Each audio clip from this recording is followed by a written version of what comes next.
Hi guys, hello and welcome again to the film scene. And today's guest is Anya. I'm so sorry Anya. about that. Yes, that's Slip of fine. tongue.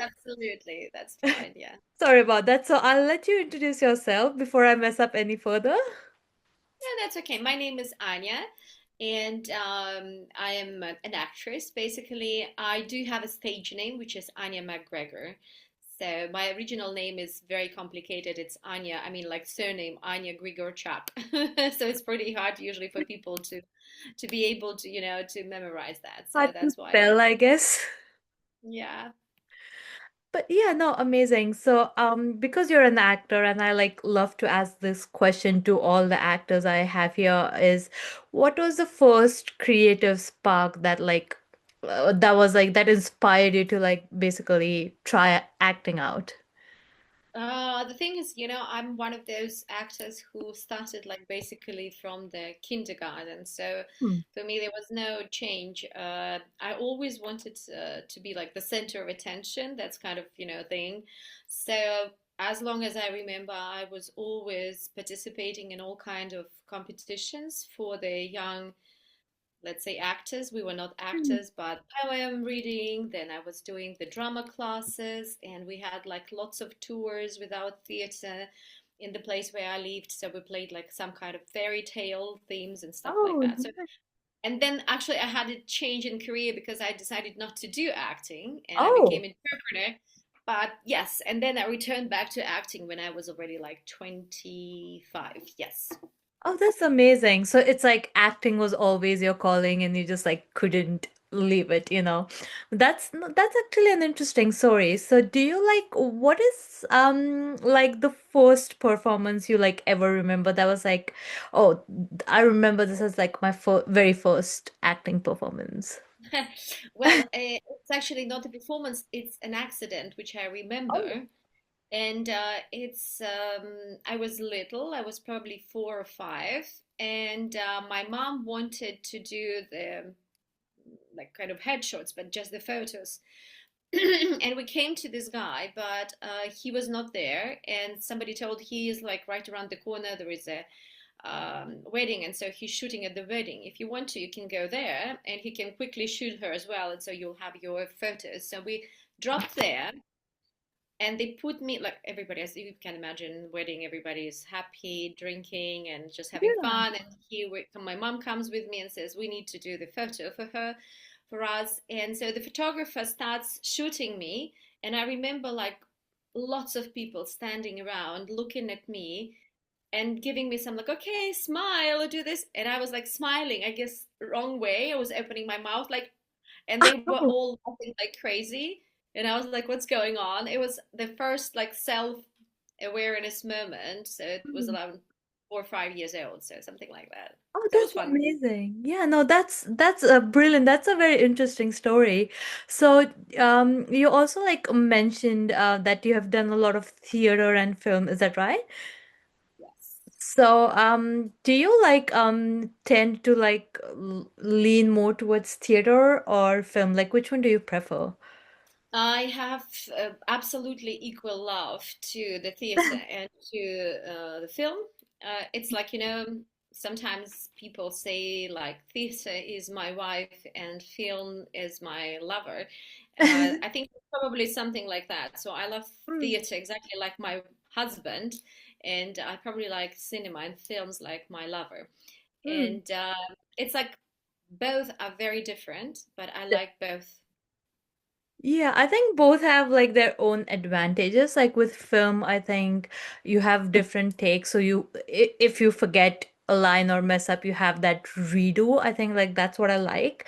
But with theater, it's like more of a consistent performance without any breaks, which is like once you're in the zone, you are in the zone and you just perform. So yeah, yeah, personally, like my personal favorite definitely is films because I've like acted and directed, so I like jumping on and off the camera. But yeah, well, talking about like acting and stuff, so do you remember like what your first formal audition was and how was it? Yes, I do remember my first edition. Um, it was a bit different with me. So I've done lots of student films when I was studying for the theater. I was at the theater academy, so I started to hang out with a lot of guys from the film school. So I did a lot of students' film. So I'm not talking about auditions for that. It was like pretty Mhm. easy, and they are friends and blah blah blah.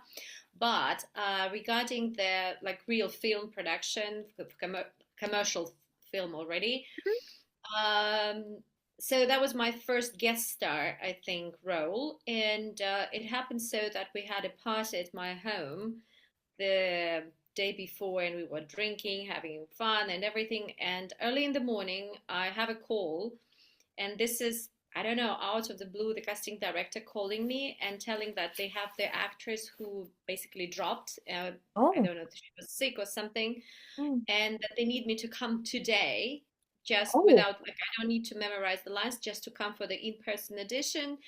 And of course I said yes, but I was Yeah. totally hangover, and it was like crazy. I started to drink like lots of water, and I was like, Mm.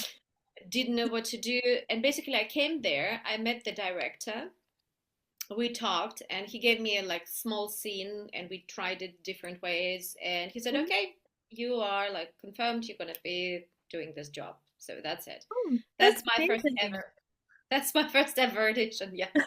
That must be a very interesting story. You must like be really tired after the party and then like to go there and just like still do it. I think like that's dedication. Like that's You really have to be impressive. always ready, even if they wake up on Definitely. 2 o'clock in the mornings. You have to be ready to stand up and just go do whatever they ask. So Yeah, yeah. yeah, I think so. Yeah, like I think that's the nature of the industry, isn't it? Like sometimes you get last minute call sheets or changes or like last minute offers. So you just have to be ready to like, even if it's like a 2 a.m. call, you're like, okay, fine, I guess. But yeah, so you've like spent a lot of time on set. So tell me like how it feels. Like maybe like when you started first, how different it was compared to now. Like has it helped you? How has your personality changed on the set and stuff like that? What I learned is like, every set is different. So whenever you come, you never know what kind of atmosphere will be there. And I had absolutely fantastic sets where we still like are friends with the guys, with the, I don't know, costume, wardrobe people, and like we still are connected on social media or stuff like that. And the atmosphere was fantastic, friendly. We all loved what we were doing. There were some problems all the time, but still you kind of solve them and work together. I had this sets where the atmosphere was really unpleasant. You come there and you just start feeling it basically right away with the makeup. So I basically learned to define what kind of set it is right away when I step there. And I fairly enjoy it because what is great for me in film, that you basically have a project, you work on the project. If it's a great atmosphere, your friends, you stay connected. If not, you just forget these people and never remember them again. So it's kind of like that for me. And I think it helps also to um, understand that it's work as well when you come there, and people may not be super friendly or super like open, but they're doing their job, and as long as everybody is kind of polite and tries to keep everybody's, I don't know, space, personal space, and not being offensive or anything, it's super great. And I love all sets. I was yesterday at the set just doing some extra job in Oh, UK, so I don't care. ah, Yeah, I did some great. extra job yesterday. It was fun. Yeah, it must be fun. Yeah. So yeah, I'd like to ask, like you said, like there's some sets where the atmosphere is not like very good and you generally like tend to forget about those people afterwards. But during the filming, if like there's someone who's being really like, nasty, I'd say, especially a director, how do you like cope with that? Like how does that like affect your performance or how do you like manage in that situation? I basically try to stay as far away as I can, not to irritate anybody more than they already are. And honestly, I'm trying to think about the directors. I've never met any directors who were nasty, Hmm. like really nasty. I met the directors who are very kind of control freaky. I Mm. would say, so they like to control freak, and they're like, oh, do this, do that, and they, if something is not done the way they want, they start to become a little bit nervous. But it's understandable because they have huge responsibility, big budgets, and they have to keep on track everything. So I, as an actress, try to come, do my job, and to create as less problem as possible, or Yeah, no that's problem, brilliant. best. Yeah, no, I think that's a good way of looking at it. So yeah, building up on that, I was wondering, like like not sometimes, like always, directors tend to give their actors notes, like about the performance and everything. So how much notes is like too many notes for you? Like you're at a point like, okay, this is too much. It just like affecting my performance negatively at this point. No, there is no too much notes. There are problems when they are contradicting notes. Then yes, Mm, if we have the general line and the director sees and understands, and I see what he wants or she wants, it doesn't matter. Any direction for me is fine, mm, as long as they are not contradicting and like not messing up. And that director has to have a clear vision as well, that what he wants to see as a result. And because he sees the bigger picture than I do. mm, And if a director tells me to cry or not to cry at this point, or to do this or to do that, or to do bigger or to do smaller, I totally go with it because they really have bigger picture. And I do remember when I had a difficult moment, and actually I have the show reel on my, I think even on my spotlight.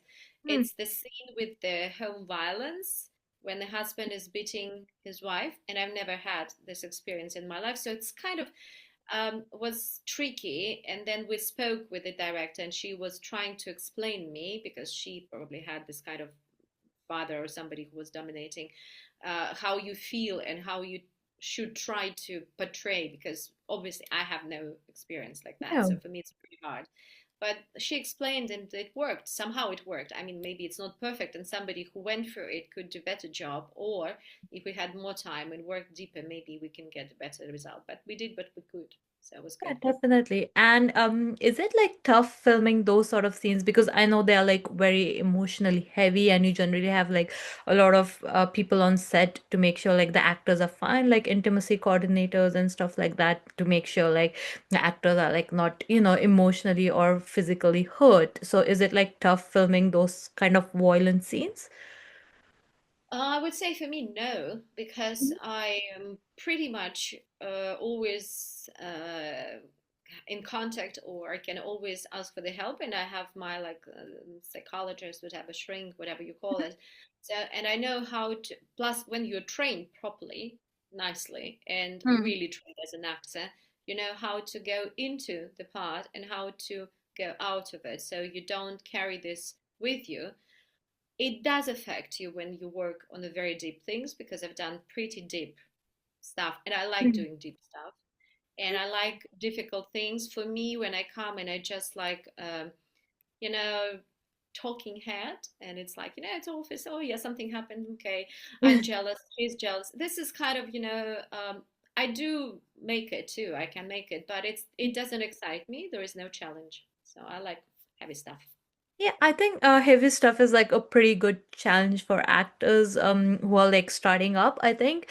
But do you have like any tips or any tricks for someone who's like new and they have to like do the heavy scenes, and like any tips for them to like with their perform help with their performance, or even help relax after the performance? Well, the great advice is to go and to study properly at one of the schools. Doesn't matter which method they choose, Stanislavski, or they choose Lee Strasberg or Meisner technique. Any technique is good enough to learn how you go into the scene and how you live behind the character and everything. So it's like there is no quick advice like that. No, you have to work, you have to figure out yourself, you have to find your technique which works for you, and you really have to study hard to be an actor. It's not just fooling around. Yeah, no, definitely. I completely understand. It's like putting in a lot of work every single day, and I think showing up for yourself, and basically like acting is like improving every single day with every single performance. So I think like that's, yeah, so that's a helpful advice. So yeah, a lot about heavy stuff. Now I wanted to know like who are some like actors or even directors who are like an inspiration to you, like who you look up to and you're like, oh yeah, this is someone who I'd like to follow. Oh, there are so many of them. I like, I understand. I really do like nearly everyone. I mean, and my taste is pretty wide. I do like Milos Forman, for example. I like Woody Allen. I like I don't know. It's like I like Michael Bay because I've been on his set. That was my first ever set, Oh, and I've been on, and I like his work too. He's totally different. He's like a special effects director, but it's cool, it's fun, and if the actors know how to work, they carry on pretty well and they do great performance at the end. So for me, like I'm really, really, really happy to work with any director.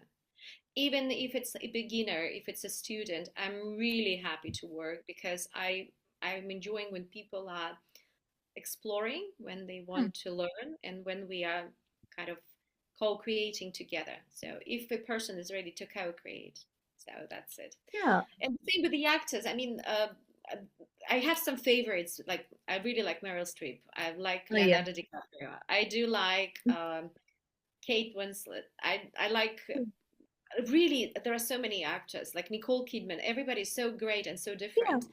And I mean, I enjoy watching their professional work. And sometimes I see the work, sometimes I don't see the work, but it's Mm. still good. Yeah, I think like Meryl Streep is like a very versatile actress, and I love that like when people are trying different characters, different stuff. So I think like I really like that, especially like I love the contrast between her characters in like Devil Wears Prada versus like Mamma Mia. They were just like so different characters to me. But yeah, I think versatility is one thing that makes an actor a great actor, I guess. But yeah, I wanted to ask you this as well. So you said you worked with experienced directors, you worked with students. So how different is it to work with someone who's like experienced versus to work with someone who's like just starting in the industry, learning and still pretty new? For me, no difference at all. Honestly, Really? you have to find the way to understand each other, to see what story, what kind of story you want to tell and Mm, contribute. And if you are like sometimes of course your vision may be different from the director's vision, but I still think the director is the one who is seeing the bigger picture, so mm, you just have to trust whoever mm, it is it a if you don't trust student or you don't trust the big director, the result could be really bad, so you just have to trust and see what comes out, so it's a matter of yeah. trust. I think that's the most important part, isn't it? Like trusting whoever's like sitting on that director's chair, be it like a student or an experienced director. If you trust them and there's like a good understanding between the actors and the crew, I think like that affects the films as well. I mean, a lot of people might not realize, but the communication that happens behind the scenes is so crucial for the film to turn up really good. And yeah, I think like that's a very good way of looking at it. Doesn't matter the experience level of the director. It's just like trusting them, their vision, and like knowing that they know their stuff. So yeah, I think that's pretty cool. Yeah.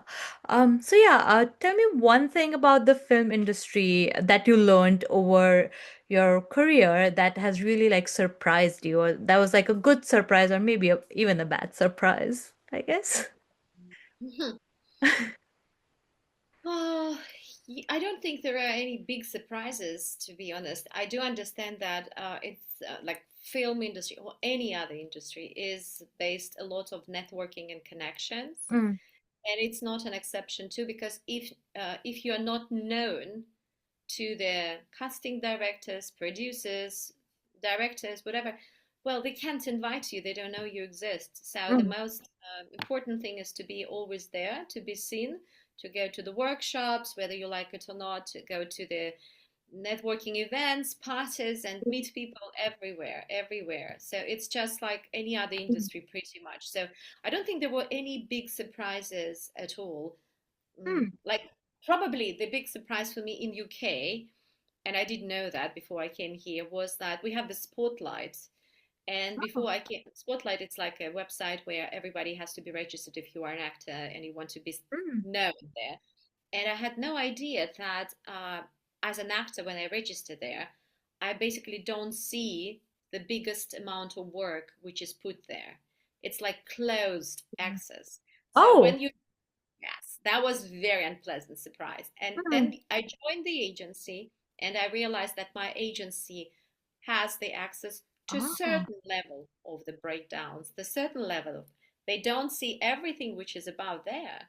And this is Oh. like a little bit discrimination to me. And I really feel it should change in the future somehow because it's really unfair. I cannot audition, for example, for the parts which are considered to be like B-list actors, which is disgusting a little bit. Oh yeah, yeah. I think like yeah, it feels a bit like, I don't know, there's like this hierarchy and you don't have access to certain tiers and I think it shouldn't be that way. Like actors should be like hired based on their talents rather than the I don't know like levels because one thing I found out is like there are a lot of like new actors who don't have a lot of experience in the industry but they have amazing skills and talents and it's like you're missing out on those basically. Well, the thing is, yeah, it's very kind of they're trying to narrow the amounts of submissions they get, but I think it's still, especially with the AI, at the moment it's still possible to kind of like to define it but by the other things like age, for example. Of course I cannot audition for a girl who is 15 years old, definitely not, but why I cannot audition for a good part which is my age with my heritage, and yes, it's like a bigger part which I really would like to play, so why I am discriminated like that? So this is very sad. Yeah. I don't know. I'm in the equity. In equity, it's like yes, union for the actors, and I wanted to raise this question because I'm paying like everybody else. Everybody has to Oh. pay for the And spotlights. it's the same price? It's the same price for everyone. We Oh. pay. Everybody pays 200, about £200 a year. So Oh. it's like it's a membership. It's a lot of money. Yes, you pay Oh. for just being there. Nothing Mm. is guaranteed, nothing. But because of that, I really would like to see the breakdowns which suit me, regardless whether I am represented by the agency or I'm represented by the agency which is my agency, which is like C-list actors, as they call it, which is very Ah. sad. Yeah, I Mm. think like yeah, there's like A, B, C. I think like the hierarchy is a bit problematic sometimes. It's tough. But yeah, I think yeah, well, we work through that and we do like the best we can, I guess. But yeah, otherwise it's still like fun doing any sort of an acting job. Like just being on the set is super fun, I guess. And yeah, and thank you so much, Anya, for that. It was really brilliant talking to you. But before I let you go, I'm gonna play a small game with you. So this one is like I title all my games in like a very weird way, but this one's called like build a scene. So I'm gonna give you a prompt, like a really crazy prompt, but I'll give you a prompt and you just like decide what your character in that film or the scene is and what actors or directors you'd like to work with. So you ready? Yes, I'll put my glasses on. Maybe I'll write down something if I need to write down. It's up to you. Sorry. So the prompt is a fantasy realm where you can contact a wizard through a magical mirror. Magical murder. Mirror. Here, okay. Yeah. So can you repeat again? Yeah, sure. So it's a fantasy realm where you can contact a wizard through a magical mirror. Mm-hmm. So And you what, want. Mhm. yeah, so what role would you like to play in this film and who would be your co-stars basically and your dream director? Okay, my dream director. Hmm. The co-stars I can select easily. That would be Meryl Streep. That would Definitely. be. I would choose Leonardo DiCaprio, Brad Pitt. Why not? That's an Like interesting mix, yeah. old guys, but I like the old guys. I would love to play as well. There will be like Dustin Hoffman. Yeah, Dustin Hoffman. Hmm. Uh, and then Jack Nicholson. I think they're still alive. I'm like thinking, gosh, are they I'm still pretty alive? sure I they hope are. I so. hope so. Yeah. I don't know too many younger actors, unfortunately, so I need to think of. But like I like them. I like from the younger. My daughter is watching some of the younger films. Um, It's up to you, like it's I your, can't. I cannot think of the names right now. Who will be directing it? yeah. Okay, let me think. Who will be directing it? Scorsese Hmm. or Milos Forman? Milos Forman, I think, passed away, unfortunately. Who else is there? who is very active. I watch right now Stranger Things. It's kind of close to that. The Duffer Brothers, I think that's their name, Duffer I'm not Brothers. sure. I'm like very bad with I, names, to be yeah, honest. they're quite good. Yeah. I mean, I like the stories and I like whatever the sujet is. I'm basically watching it so that I let my daughter later on see it or not see it. I decide. And so that's probably the cast. What else should I think about? So, what would the storyline be like? What Well, would... I think it would be something related to the like you can contact basically through this mirror the other civilizations which live in the other planets, and it's just like you basically can be like interstellar style thing, and you Oh, can travel there. And when you come, you see that it is absolutely different dimension. You have something like the animals, they have the ability to talk and you understand them, and you have some weird plants and stuff there, and the green, it's kind of mhm. looks a little bit to me like an underwater world where you come there Oh, and the grass is more like the seaweed because the air is different as well, but we still can live there. And in case of emergency, if anything bad happens here through this mirror, we can escape and save ourselves and ours. oh, a multi-purpose mirror. Yeah, Oh, that's something like that. I don't interesting. know. Just run crazy a little bit. Yeah, no, that's actually that sounds like brilliant. Like, the amount of ideas I get here, it's like I could like we could all work together and make those films for real. It sounds like so fantastic. But yeah, no, that was really great. Thank you so much for being here and thank you so much for your time. And thank you so much guys for watching and I'll see you in the next episode. Till then, ta-da! Absolutely. Bye bye. Bye.